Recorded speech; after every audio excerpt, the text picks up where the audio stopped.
You ever get ignored in Slack and immediately assume the worst? One DM goes unanswered and suddenly you're convinced your teammate's upset, the project's in trouble, and maybe you just tanked the relationship. One missed DM turns into a full weekend of overthinking, and then Monday comes and you find out the truth. They just never saw the DM. No hidden agenda, no tensions, just a missed DM. We often build elaborate stories around simple problems. We often assume complexity when there really is no complexity at all. So if you've ever caught yourself overanalyzing a situation or reading too much into silence, stick around because today we're going to talk all about a principle that might just help you stop spinning those stories and start seeing things a little more clearly.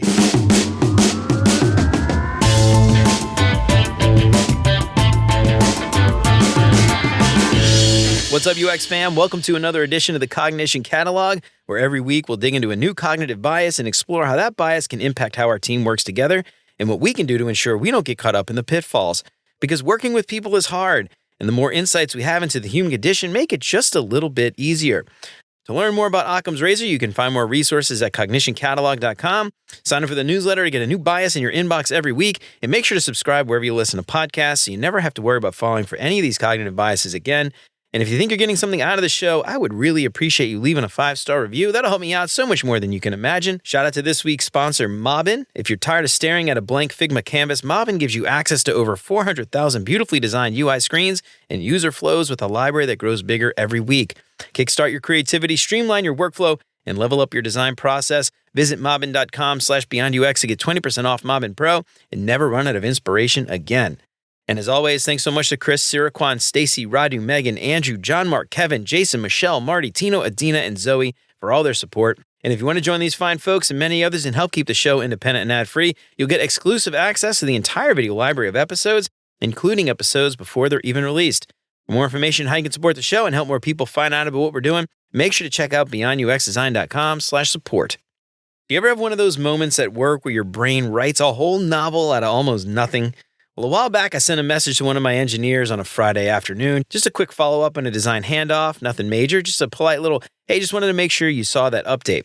And then silence. An hour went by, then the whole afternoon, then the entire day, and I started to freak out. Maybe they thought I was overstepping. Maybe he was annoyed that I was pushing for a change so close to the weekend. And the more I thought about it, the more personal it felt. And by Monday, I was convinced that something was wrong. I'd built a full story all around it, all the motives, the emotions, all of it, based entirely on one unanswered email message. And then finally, during stand-up on Monday morning, I mentioned the message. He looked up and he said, "Oh, I'm sorry. I totally missed it." And that was it. The entire problem vanished in an instant. And I just sat there realizing how much time I'd spent building complexity around something so incredibly simple. And that's why Occam's razor is so important. That old philosophical principle that says the simplest explanation is usually the best one. When multiple explanations could fit, start with the one that makes the fewest assumptions.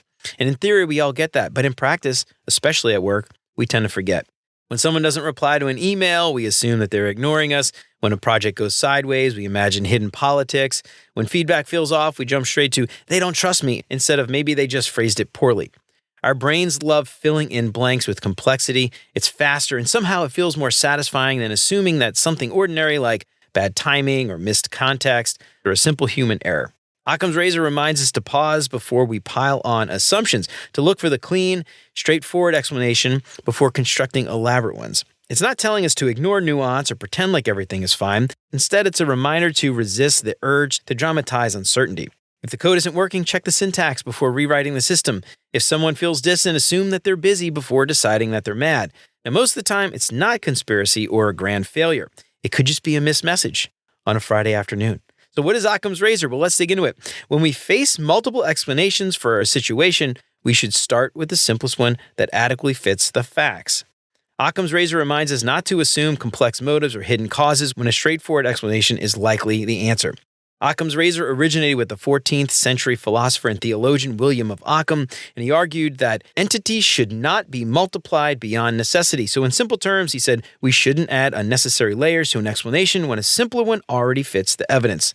The principle evolved from medieval theology into a cornerstone of scientific reasoning. Notable thinkers like Isaac Newton and Albert Einstein echoed this idea in different forms, And in modern science, medicine, and engineering, it's a guide for hypothesis testing. Start simple and only add complexity when the evidence calls for it. But outside of science labs, the same principle applies to the daily collaboration of cross-functional teams. Human interaction tends to be messy, and we often overcomplicate them with assumptions. When a colleague misses a meeting, we might assume that they're disengaged or disrespectful, but more likely, they probably had a scheduling conflict or they simply forgot. Occam's razor helps us to remember to pause before attributing intent or complexity when no intent or complexity ever existed. And it's important to remember that most bugs, misunderstandings, or team conflicts, more often than not, stem from something simple, maybe a misdependency, unclear communication, or incorrect assumptions rather than elaborate sabotage or a deep system failure. And when it comes to team dynamics, Occam's razor encourages psychological safety and it reduces unnecessary friction.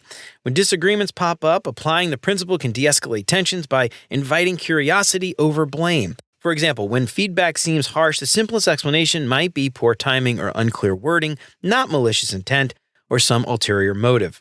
Leaders and peers who practice that mindset tend to cultivate trust. They approach confusion or conflict by asking, what's the simplest explanation consistent with the evidence first? And that simple reframing can transform tense meetings into productive, collaborative discussions. And in troubleshooting or operational reviews, the same logic should also apply. Teams will often jump to exotic causes, maybe a rare edge case or a mysterious API bug, before checking the basics first. Did we turn it off and on again? Is the cable faulty? Are there misspelled variables? Have the access tokens expired? Starting with the simplest explanation often saves us a ton of time in the long run. And Occam's razor also helps us to balance accountability with empathy.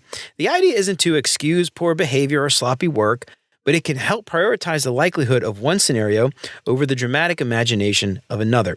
And once the simplest explanations are rolled out, then it's appropriate to explore more complex causes. But it takes a bit of discipline to resist that complex narrative until the evidence actually calls for it. So what can Occam's razor teach us? Well, here are a few things that I think we can take away. First, start simple before assuming complexity. When a conflict or confusion arises, think about the most direct explanation first. When conflict or confusion arises, think about what the most direct explanations are first. People forget things, misunderstandings happen. Begin there before building theories about malicious intent or messy politics. Use it to lower emotional temperature. Applying Occam's razor moments can help depersonalize those moments, especially at work. And instead of thinking, they don't respect me, think, maybe they misheard or they missed the message. That small shift can change the tone of your response and it can lead to a better outcome for everybody. Next, debug human systems like technical ones. When a project stalls, check the simple stuff. Alignment, clarity, communication. Do that before assuming a deep cultural or structural problem. Simplicity often explains the dysfunction much better than the drama. Occam's razor isn't telling us to ignore nuance or complexity. Think of it as a starting point. It's not gospel. Don't outright dismiss complex realities, but explore them once the basics are finally ruled out. And then lastly, build team habits around verifying assumptions. During retros and postmortems, make it normal to ask, what's the simplest explanation that fits here?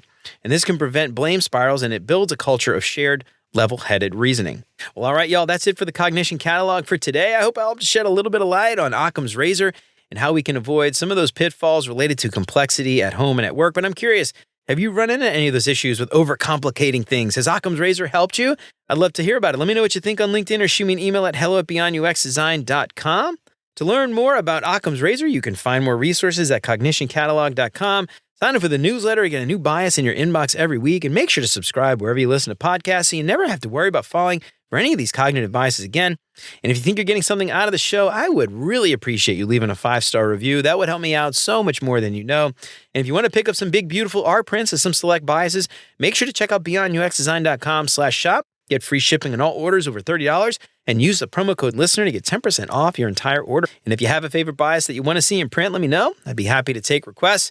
If you're tired of staring at a blank Figma canvas, Mobbin gives you access to over 400,000 beautifully designed UI screens and user flows with a library that grows bigger every week. Kickstart your creativity, streamline your workflow, and level up your design process. Visit mobbin.com/beyondux to get 20% off Mobbin Pro and never run out of inspiration again.